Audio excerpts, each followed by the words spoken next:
Hi ಎಲ್ಲರಿಗೂ. ಇವತ್ತು ನನ್ನ ವೀವರ್ ಒಬ್ರು ರಿಕ್ವೆಸ್ಟ್ ಮಾಡಿದ್ರು ಕಡ್ಲೆ ಬಲ್ಯಾರ್ ಸುಕ್ಕ ತೋರಿಸಿ ಮ್ಯಾಮ್ ಅಂತ. ಹಾಗೆ ಆ ರೆಸಿಪಿನ ನಿಮ್ ಜೊತೆ ನಾನು ಶೇರ್ ಮಾಡ್ತೀನಿ. ಇಲ್ಲಿ ನೋಡಿ, ನಾನು ಡ್ರೈ ಶಾರ್ಕ್ ಉಂಟು ನೋಡಿ, ಇದನ್ನ ತಕೊಂಡಿದ್ದೀನಿ. ಇದನ್ನ ನಾನು 2 ಗಂಟೆ ಆಯ್ತು ನೀರಲ್ಲಿ ನೆನೆಸಿ. ಅರ್ಧ ಗಂಟೆ ಇಟ್ಟರು ಕೂಡ ಸಾಕಾಗ್ತದೆ. ಇದರಲ್ಲಿ ತುಂಬಾ ಉಪ್ಪಿರ್ತದೆ, ಹಾಗಾಗಿ ಇದನ್ನ ನಾವು ನೆನೆಸುದು. ಓಕೆ, ಈಗ ಕಡ್ಲೆ ಮತ್ತೆ ಇದು ಡ್ರೈ ಫಿಶ್ ಅನ್ನ ಹಾಕಿ ಇದರದ್ದು ಒಳ್ಳೆ ಒಂದು ಸುಕ್ಕ ಮಾಡುವ. ಫಸ್ಟಿಗೆ ಈ ಮೀನನ್ನ ಕಟ್ ಮಾಡಿ ಕ್ಲೀನ್ ಮಾಡುವ, ಬನ್ನಿ.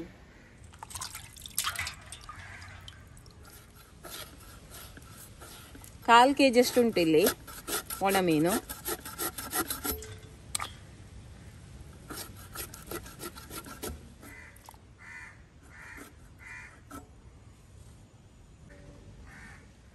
ಈಗ ಸುಕ್ಕ ಮಾಡಲಿಕ್ಕೆ ಮಸಾಲೆಯನ್ನ ಹುರಿದುಕೊಳ್ಳುವ. 1 ಚಮಚದಷ್ಟು ತೆಂಗಿನೆಣ್ಣೆ, 10 ಬ್ಯಾಡಗೆ ಮೆಣಸು, ಹಾಗೆ 6 ಗಿಡ್ಡ ಮೆಣಸು. ಮೆಣಸು ನಿಮಗೆ ಖಾರ ಎಷ್ಟು ಬೇಕು ಅಷ್ಟು ನೋಡ್ಕೊಂಡು ನೀವು ಹಾಕಿದ್ರೆ ಆಯ್ತು. ನೋಡಿ, ಮೆಣಸು ಒಳ್ಳೆ ರೀತಿಯಲ್ಲಿ ರೋಸ್ಟ್ ಆಗಿದೆ. ಇದನ್ನ ತೆಗೆದು ಬಿಡುವ. 3 ಚಮಚದಷ್ಟು ಕೊತ್ತಂಬರಿ ಬೀಜ, 1 ಚಮಚ ಜೀರಿಗೆ, 1/4 ಚಮಚದಷ್ಟು ಸಾಸಿವೆ, 1/4 ಚಮಚಕ್ಕಿಂತ ಸ್ವಲ್ಪ ಕಡಿಮೆ ಮೆತ್ತೆ.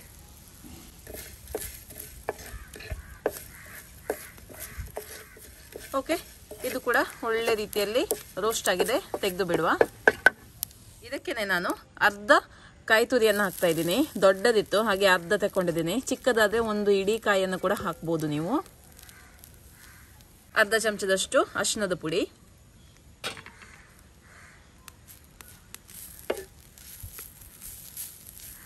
ನೋಡಿ ಕಾಯಿ ತುರಿ ಕೂಡ ಒಳ್ಳೆ ರೀತಿಯಲ್ಲಿ ರೋಸ್ಟ್ ಆಗಿದೆ. ಇದನ್ನ ಕೂಡ ತೆಗೆದು ಬಿಡುವ. ನೋಡಿ, ಈಗ ಹುರಿದಿರುವ ಮಸಾಲ ತಣ್ಣಗಾಗಿದೆ. ಇದಕ್ಕೆ ನಾನು 1 ತುಂಡು ಹುಳಿಯನ್ನು ಹಾಕ್ತಾ ಇದ್ದೀನಿ, ಹಾಗೆ ಅರ್ಧ ಈರುಳ್ಳಿನ ಹಾಕ್ತಾ ಇದ್ದೀನಿ. ಚಿಕ್ಕದಾದ್ರೆ 1 ಇಡೀ ಹಾಕೊಳ್ಬಹುದು, ದೊಡ್ಡದಾದ್ರೆ ಅರ್ಧ ತಕೊಳ್ಳಿ. 6 ಎಸಳು ಬೆಳ್ಳುಳ್ಳಿನ ಹಾಕ್ತಾ ಇದ್ದೀನಿ. ಇದನ್ನ ನೈಸ್ ಆಗಿ ರುಬ್ಬಿ ತರುವ. ತೆಂಗಿನೆಣ್ಣೆ 1 ಚಮಚದಷ್ಟು, ಕರಿಬೇವಿನ ಸೊಪ್ಪು, 1 ಈರುಳ್ಳಿನ ಹಾಕ್ತಾ ಇದ್ದೀನಿ.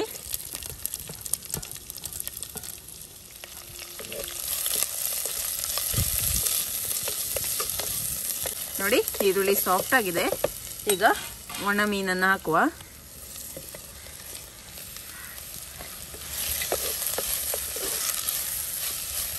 ಒಂದು ಸ್ವಲ್ಪ ಹೊತ್ತು ಇದನ್ನ ಹೀಗೇನೆ ಫ್ರೈ ಮಾಡುವ. ಓಕೆ, ಇದು ಒಳ್ಳೆ ರೀತಿಯಲ್ಲಿ ಫ್ರೈ ಆಗಿದೆ. ಈಗ ಇದಕ್ಕೆ ರುಬ್ಬಿರುವ ಮಸಾಲೆನ ಹಾಕುವ.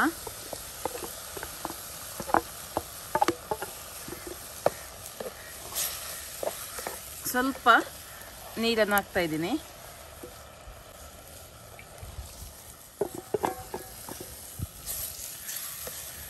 ಚೆನ್ನಾಗಿದು ಬೇಯಲಿ ಇನ್ನು. ನೋಡಿ, ಈಗ ಒಣ ಮೀನು ಕೂಡ ಒಳ್ಳೆ ರೀತಿಯಲ್ಲಿ ಬೆಂದಿದೆ. ನಾನು ಉಪ್ಪು ಹಾಕ್ತಾ ಇಲ್ಲ, ನೀವು ಉಪ್ಪು ನೋಡ್ಕೊಂಡು ಹಾಕಿದ್ರೆ ಆಯ್ತು. ಸ್ವಲ್ಪ ಉಪ್ಪೇ ಉಂಟು, ಹಾಗೆ ನಾನು ಹಾಕ್ತಾ ಇಲ್ಲ.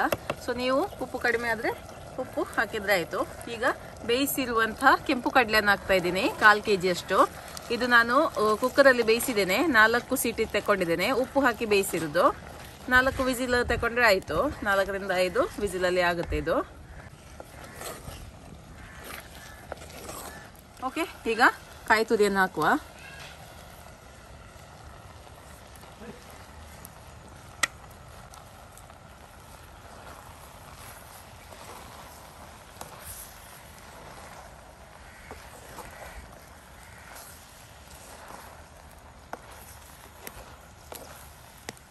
ನೋಡಿ, ಈಗ ಕಡ್ಲೆ ಬಲ್ಯಾರ್ ಸುಕ್ಕ ರೆಡಿ ಆಗಿದೆ. ಟೇಸ್ಟ್ ಮಾಡುವ ಸಮಯ. ನೋಡಿದ್ರಲ್ಲ ಕಡ್ಲೆ ಬಲ್ಯಾರ್ ಸುಕ್ಕ ಯಾವ ರೀತಿ ಮಾಡೋದು ಅಂತ. ತುಂಬಾ ಟೇಸ್ಟಿಯಾಗಿ ಬಂದಿದೆ. ನೀವು ಕೂಡ ಇದೇ ರೀತಿ ಈ ರೆಸಿಪಿನ ಟ್ರೈ ಮಾಡಿ ನಿಮ್ಮ ಅಭಿಪ್ರಾಯವನ್ನ ನನಗೆ ತಿಳಿಸಿ. ಓಕೆ, ಬಾಯ್.